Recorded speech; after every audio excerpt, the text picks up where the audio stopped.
आज का संसद में बैठने वाले लोग संसद में सवाल नहीं पूछ पाते। मैं धन्यवाद अध्यक्ष महोदय, आपने मुझे बोलने का मौका दिया, मैं आपका बहुत बड़ा आभारी हूँ। भगवान है क्या वहाँ पर?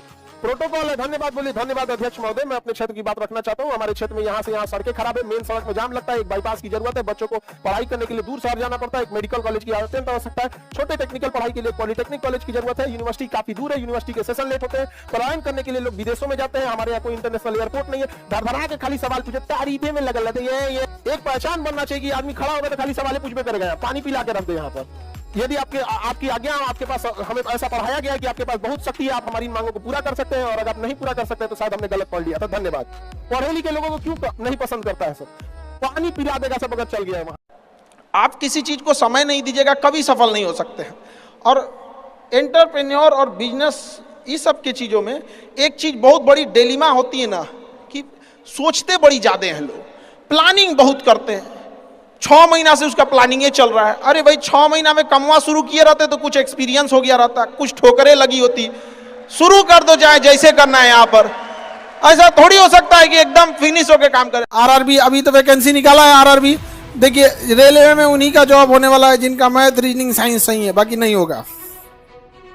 हाँ, मैथ रीजनिंग साइंस जिनका सही है उनका रिजल्ट होगा, जिनका सही नहीं है उनका नहीं होगा।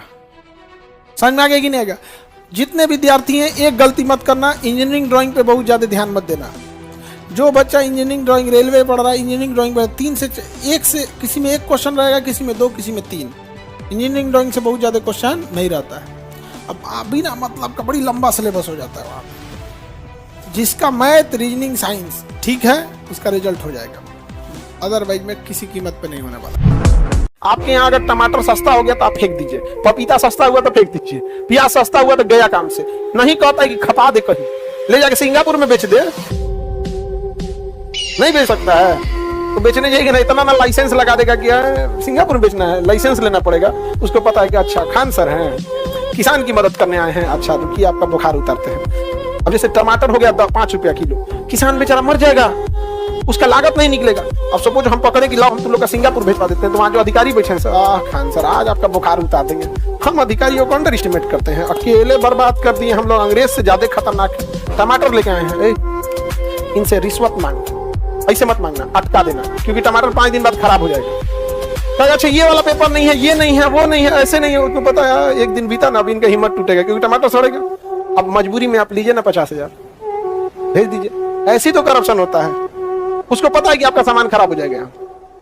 बतकवा में बीमारी भी कम आती है, और बत्तख जब तक अंडा नहीं दे देगा निकलबे नहीं करेगी। बहुत समझदार होते हैं सब वहां पे।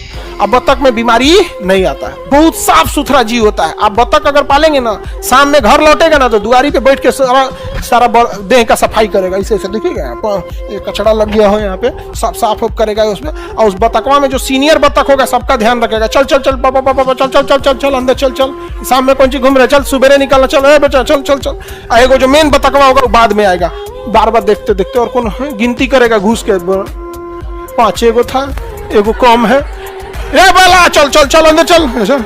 सबको घुसेला के बाद अपने अंदर जाएगा। हाँ, आप कभी देखे कि नहीं बतख? अगर आप पढ़ लिख के सक्सेस होते हैं या पढ़ लिख के कोई काम करते हैं तो आप देखिएगा जैसे जैसे आपका उम्र बढ़ेगा ना, आपका ओहदा भी बढ़ते जाएगा, आपकी पावर बढ़ते जाएंगे, आप फाइनेंशियली आपकी सैलरी और बढ़ते जाएगी। लेकिन अगर आप मेहनत मजदूरी करिएगा ना, ठीक उसका उल्टा होता है। क्योंकि ना स्टार्टिंग उम्र में पढ़ाई में मन भागता है, सोचता आदमी कुछ भी करा लो, बट लॉन्ग टाइम में बड़ा मेहनत होता है। तो दोनों में एक फर्क होता है। अगर आपको बचपन से ही बोले रहते कि तुमको मजदूरी करना है, तुमको पैसे कमाने हैं, तो आप यकीन मानिए आप पढ़ाई में नहीं आ सकते थे। अब आपको मजदूर लाना है तो आप कोशिश कीजिएगा थोड़ा हट्टा कट्टा कि लाइएगा। आप एकदम आप खुद से सोचिए, अगर मजदूर लाना है तो एक 50 साल का मजदूर है, एक 20 साल का है, किसको सेलेक्ट कीजिएगा? लेकिन अगर आपको एक ऑपरेशन कराना है, एक 20 साल का डॉक्टर है, अच्छा से दाढ़ी मोछ भी नहीं आया है, एक 50 साल का तजुर्बेदार डॉक्टर है, किससे कराइएगा? अंतर समझ में आ गया पढ़ाई का?